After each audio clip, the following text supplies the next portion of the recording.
السلام عليكم ورحمة الله وبركاته. اللهم صل وسلم وبارك على سيدنا محمد وعلى آله وصحبه وسلم. هعمل معاكم النهاردة سمك بلطي مشوي.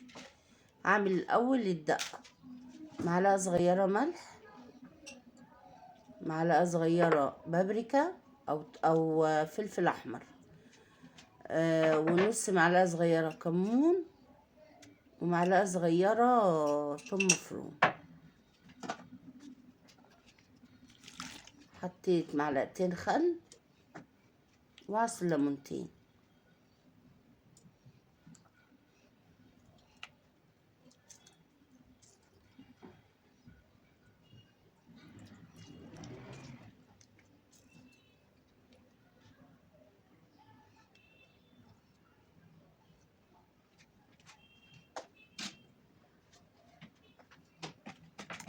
هقلب بقى الدقة دي، ودي اللي انا هملح بيها السمك.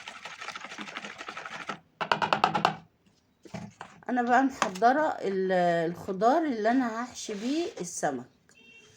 فلفل رومي حامي اللي انت بتحبيه، وبصلة قطعيهم صغير، وكزبرة خضراء، وطماطم. اعملي بقى على قد ما السمك بتاعك انت حطاه، وبرضه حاطه ملح وكمون وبابريكا. البابريكا دي بدل الفلفل الاحمر. لو في فلفل احمر انت فرماه او هرسة شطة حطي مكانه.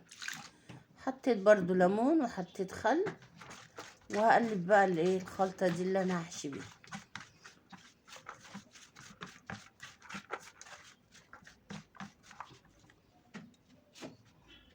هجيب بقى الصاج اللي انا هشوي فيه، واحط له كده فرشة من الخلطة اللي انا عاملاها دي، عشان محطش السمك على على الصاج كده من غير تحتيه حاجة. املح بقى السمك،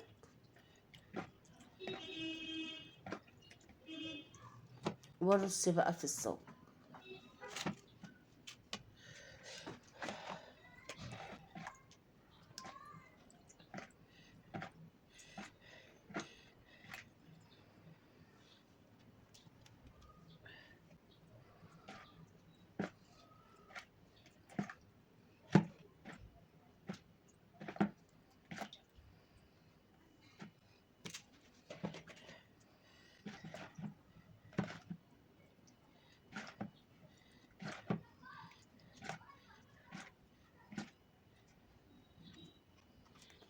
رصيت السمك اهو في الصاج.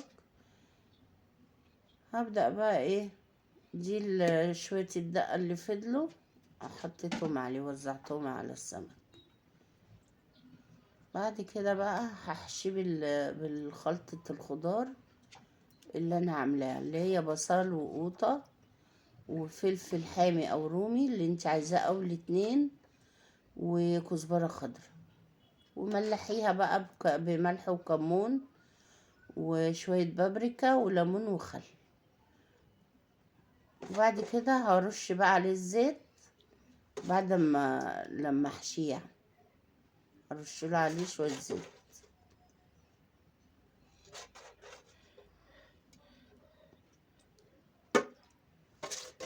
كده. انا حشيته اهو. افتح بقى الفرن اسخنه من تحت ومن فوق، واحط الصاج ده في الرف اللي في النص، واسيبه بقى لغايه لما هنا هو هرشله بقى رشه زيت قبل ما ادخله الفرن، واحطه بقى في الرف اللي في النص لغايه بقى لما يستوي.